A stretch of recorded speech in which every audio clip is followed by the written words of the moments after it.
In this module, you'll learn how to use the principle of scarcity to move WIC participants to behavior change. Tell me about the principle of scarcity. Research tells us that opportunities appear more valuable to us when they are less available.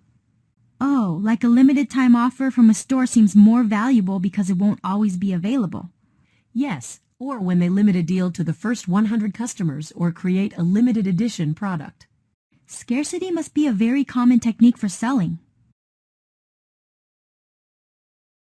How do we use the principle of scarcity here at WIC?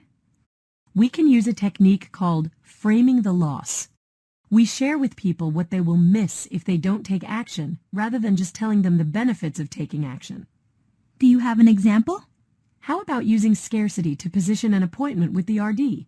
You can say, you are scheduled to talk with a registered dietitian, a real nutrition expert, about what kids love to eat and what's good for them. We don't have many opportunities for RD appointments. May I share with you what you'll miss if you aren't able to make it to this appointment? And then you'd wait for permission to share? Right.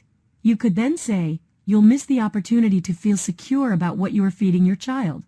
You'll miss the security that comes from knowing you are doing everything possible to help your child be the best they can be and develop the habits that are gifts that last a lifetime.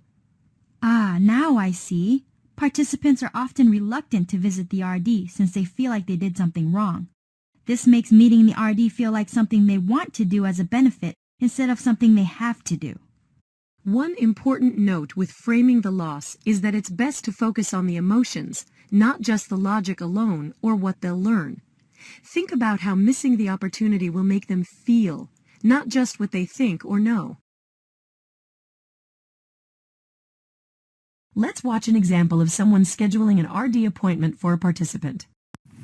Hello. Hi, Lindsay. How are you doing today? Pretty good. I just needed to make my next appointment. Oh, I see you're going to be seeing our RD for your next appointment. How great is that? You're a lucky person. Uh-oh, what exactly is a RD?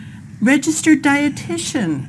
Okay. And she's got some great ideas. She's just going to answer all your questions. She's a great listener. So probably what you want to do is before you come into your appointment for next time, make sure that you write down some questions you might want to ask her. Okay, that Sounds sounds cool. good? Yeah. What day would you like to come back?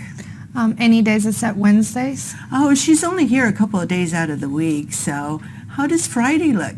Yeah, Friday will work. And if I can't make it Friday, I'll just come in Monday. Oh, make sure that you give us a call, though, because, like I said, she's only here only a couple of days out of the week. So we want to make sure that you get to see her. Okay. So, if I'll pencil you down for Friday, and if you see a change in your schedule, just give us a call. Okay. Okay? I can do that. Thank yeah, you. I'd really like the opportunity for you to see her. Okay. Yeah. Don't forget to write those questions down. Okay. Thank you. Have a nice day. You too. The clerk did a good job talking about the benefits of the RD and making it seem like a positive experience. When she said the RD was only there a few days a week, that was the principle of scarcity. When the participant said she might come another day, the clerk reinforced the idea that she might miss the appointment. If you could wave a magic wand and do anything differently in that conversation, what would you change? I think at the end, when she talked about rescheduling the appointment if needed, she missed an opportunity to discuss the emotional benefits.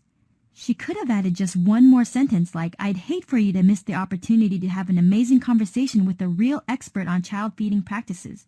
It will make you feel confident in the choices you're making for your baby. That's an excellent point. The video was good, but emphasizing the emotion of feeling confident would make it even better.